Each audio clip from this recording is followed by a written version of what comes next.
رسیدن رضاخان قسمت اعظم زمینهای ترکمنصحرا به صورت مراتع دامی و کشاورزی تحت سیستم عشیره‌ای و ایلی اداره شد و ترکمنها عمدتاً از طریق دامداری زندگی می‌کردند. خلق ترکمن از سیاست رضاخان در جهت سرکوبی خلقهای ایران برکنار نبود. اکثر زحمتکشان ترکمنصحرا با زور سرنیزه به بیگاری و بردگی کشیده شدند. با برنامه‌های ضد خلقه رضاخان اکثر مراتع دامی توسط فئودال‌ها و زمینکاران غیربومی و درباریان نظامیان وابسته به دربار به زیر کشت درآمد. ترکمنها در بسیاری از نقاط به اجبار اسکان داده شدند تا کارگران بیگیر و نواجد خوبی برای زمینداران بزرگ باشند. این سیاست ضد خلقی در دوره سلطنت محمد رضا ادامه یافت و حدود 80% از بهترین زمین‌های ترکمنصحرا در اختیار درباریان و ستاره به دوشان وابسته به دربار قرار گرفت.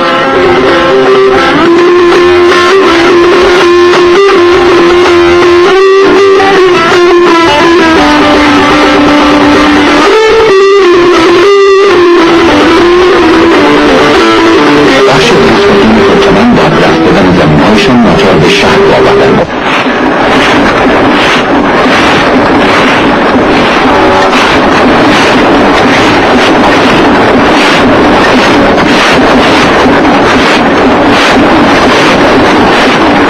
امروز همین کارگران رانده شده از زمین هستند که شوراهای واقعی کارگری را در کارخانه‌های محدود گنبد کاووس و بندر ترکمن بنیانگذاری کردند.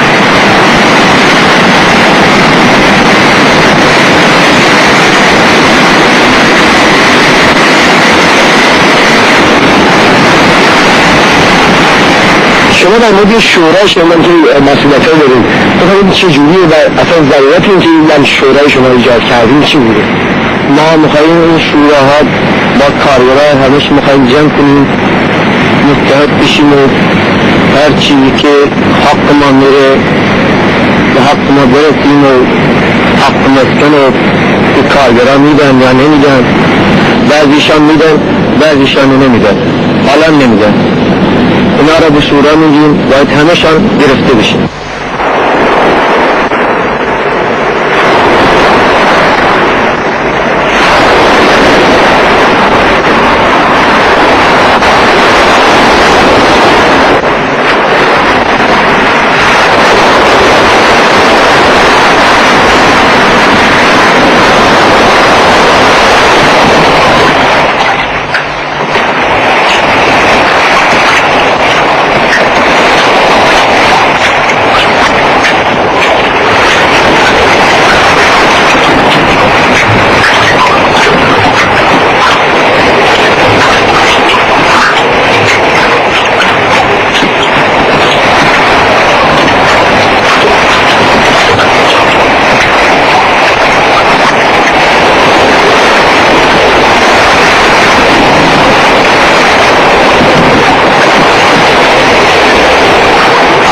شورای صیادان در گمشتپه توسط صیادان پرسابقه ترکمن پایه‌گذاری شد.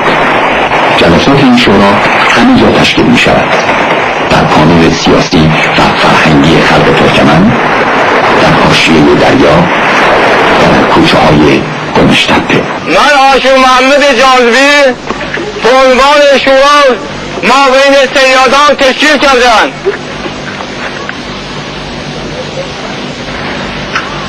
من تا آخرین نفس درباره صیادان تا جان خودم هست دفاع خواهم کرد.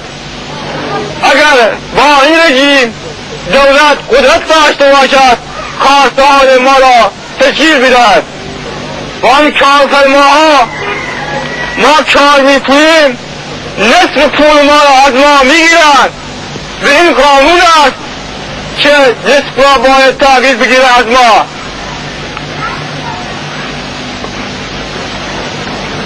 باید زندگی ما بگذرد. Meni bir tarhir yere hırrac ettiler aslan. Doktor Akumi diyen biri geldi Rukara. geldi aslan şu rejimi tuttu. Avval bizden avval bir mücadele 9 sene yadi biçareler bir taksiriyere hem mücadele. من را بدون دلیل اخراج کردند. Ondan sonra bir شخصی به نام دکتر آخوندی روی کار آمد و راه رژیم را دوباره ادامه داد. takdirimin ne? قبل از من 9 صیاد دیگر را اخراج کرده بودند. Kulağımı sabit et boynumda. پرسیدیم گناه ما چیست؟ اول گناه ما را ثابت کنیم بعد اخراجمان کنیم. Hadi itaat yeti. ما سالها بیمه دادهایم. بچه‌هایمان گرسنه می‌خوابند. Size iş yok. گفتیم کارمان را به ما بدهید. گفتند کاری برای شما وجود ندارد. Bunu گفتیم اگر شما حالا ادعا به زمین دارن زمین bağlı mali bağlı marama هست آمدن که اگه دولشه شخم میخواستن بکنن جلوش bağlı marama گرفت نگذشت حالا خودم دارم شخم میکنیم تا یا کشته میشیم یا زمین ازش میگیریم زمین مال خودم هست شما گفتی که 20 درصد باشه بودن شما مگه نمیدونستین که بعد از همون پول شما از همون 18 سال 12 سال که این زمین شما رو اشغال کردن به دست آورده بودن شما چطور به یه آدمی که سالها دزدیده 80% به خاطر اینکه بعض پاشیده بهش پس دادید این به امام گفته بود که حرامه به خاطر 7% به خودش داده یعنی ولی نمیدادیم اصلا 1% نمیدادیم بهش خودمان میگرفتیم تمام روستاییان و همچنین استاد مرکزی خواستش این بوده که 100% محصول زراعی که امسال در این منطقه کش شده به شوراهای دهقانی که درباره خود روستاییان باشه تعلق بگیره ولی به خاطر رفت آمدهای مکرر فئودالها به تهران وزارت کشور به دفتر امام به جاهای دیگه شکایت‌هایی که کردن حتی پلاکارت‌هایی که در وزارت کشور چسبونده بودن که ما برای برداشت محصول گندم گندم به گروه ضربت احتیاج داریم ضد انقلابیون را سرکوب بکنیم و ما خودمون در وزارت کشور مشاهده کردیم که اینها به تمام روستایی‌ها را ضد انقلاب می‌دونستن و می‌خواستن اینها سرکوب بکنن اینجا که بعد دولت هم به تبعیت از خواست‌های اینها و فشارهایی که از طرف فئودال‌ها می‌اومد مخصوصا نمایندگی در این منطقه از طرف دولت به عنوان نماینده تامل اختیار بود این هم همیشه تحت تاثیر فئودال‌ها بود تصمیم قطعی و قاطع اون شکلی که خود روستایی‌ها می‌خواستن نمیتونست بگیره مسئله 20% به هیچ وجه مطرح نبودن اونطوری که عرض کردم یه نماینده دیگه غیر از اون نماینده که دفعه اول اومده بود اومد گنگاد یکی اینا 4-5 نفر بودن مثلا از وزارت کشاورزی بود از وزارت کشور بود داستان کل انقلاب بود بعد ژاندارمری کل کشور بود